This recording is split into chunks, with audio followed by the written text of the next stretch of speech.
சென்னை மாநகராட்சி பள்ளிகளை பொறுத்த வரைக்கும் இன்றைக்கு நிறைய திட்டங்கள் கொண்டு வந்து செயல்பட்டு வருகிறது.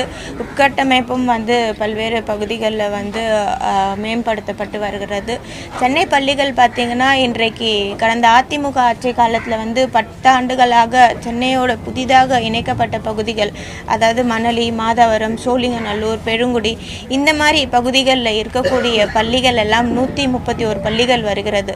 இந்த மாதிரி பள்ளிகள் எல்லாம் சென்னை மாநகராட்சியோடு இந்த பகுதிகள் இணைக்கப்பட்டிருந்தாலும் இந்த பகுதிகளில் இருக்கக்கூடிய பள்ளிகள் சென்னையோட மாநகராட்சி வகைப்பாடு மாற்றாமல் இருந்தது. ஆனால் நம்முடைய மாண்புமிகு தமிழ்நாடு முதலமைச்சர் அவர்கள் பொறுப்பேற்று உள்ளாட்சி பிரதிநிதிகள் அமைக்கப்பட்ட பிறகு இந்த பள்ளிகள் எல்லாம் சென்னை மாநகராட்சியோடு இணைக்கப்பட்டு மாண்புமிகு அமைச்சர், கல்வித்துறை அமைச்சர் அன்பில் மகேஷ் அண்ணன் அவர்களும் தெரிவித்து இது வகைப்பாடு மாற்றப்பட்டு இன்றைக்கு சென்னை பள்ளிகளோடு இணைக்கப்பட்டிருக்கிறது.